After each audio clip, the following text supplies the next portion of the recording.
Assalamualaikum warahmatullahi wabarakatuh. Perkenalkan, nama saya Pratiwi Nur Aiza dari Biologi B 2021 dengan NIM 13086210115.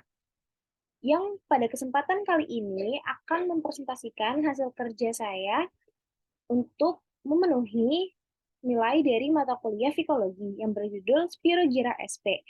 Adapun dosen pengampunya, yang pertama ada Ibu Pinta Omas Pasaribu, dan yang kedua ada Pak Rizal Kun Asaro.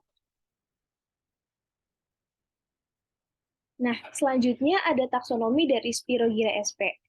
Sebelumnya, taksonomi adalah ilmu yang mempelajari terkait penelusuran, penyimpanan, contoh, pemberian, pengenalan, ataupun identifikasi, pengelompokan, ataupun klasifikasi, dan penamaan. Taksonomi dari Spirogyra SP sendiri adalah sebagai berikut, yang dimana kerajaannya Plantae, divisinya Charophyta, kelasnya Conjugatopisae, bangsanya Zygnematales, keluarganya Zygnemataceae, marganya Spirogyra, dan jenisnya Spirogyra SP.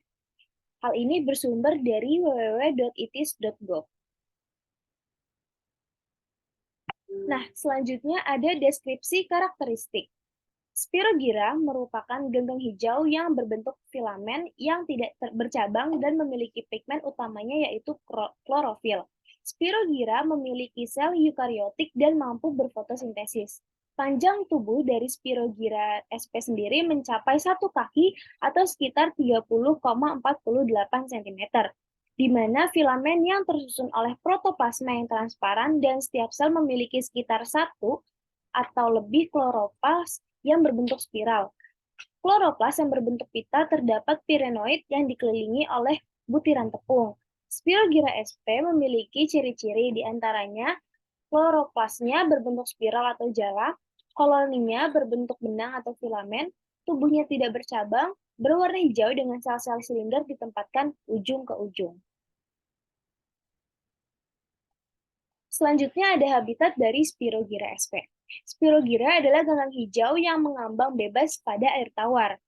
Hal ini biasanya ditemukan di kolam, parit, danau, dan tepi sungai. Selama musim hujan, filamen Spirogyra membentuk tampilan hijau di air yang tergenang. Tubuh tanaman adalah biasa disebut dengan talus. Jenis talus adalah filamen yang terdiri dari banyak sel yang tersusun secara tidak teratur, yang dimana disusun sedemikian rupa sehingga satu sel muncul di atas yang lain. Masing-masing filamen memanjang, multiseluler, silindris, tidak bercabang seperti sutra atau seperti benang. Filamen ditutupi oleh lapisan lendir yang membuat tubuh tanaman licin dan mencegah pembusukan. Selanjutnya ada siklus hidup dari Spirogyra. Siklus hidup Spirogyra diawali dengan sel dewasa yang disebut haploid. Setelah terjadinya pembuahan, zigospora akan dilepaskan ke lingkungan sekitar yang berasal dalam kondisi tidak aktif, terutama pada lingkungan yang tidak sesuai. Lalu, ketika berada di lingkungan yang menguntungkan, zigospora akan mengalami meiosis dan menghasilkan 4 sel haploid. Lalu, satu sel akan tumbuh menjadi filamen Spirogyra baru yang apabila tumbuh secara tidak terkendali akan dianggap sebagai gulma pada kolam ataupun danau. Selanjutnya ada manfaat dari Spirogyra. Berikut ini merupakan beberapa manfaat dari Spirogyra, di antaranya yang pertama, bermanfaat sebagai fitoplankton yang akan menjadi makanan ikan. Daerah yang kaya plankton adalah perairan yang kaya akan ikan. 2. Spirogyra bermanfaat sebagai penghasil glikosidase. Dan yang ketiga, Spirogyra merupakan produsen primer yang bermanfaat sebagai penyedia bahan organik dan oksigen bagi hewan-hewan yang berada di air. Sekian presentasi dari hasil kerja saya. Mohon maaf apabila ada kekurangan dan kesalahan. Wassalamualaikum warahmatullahi wabarakatuh.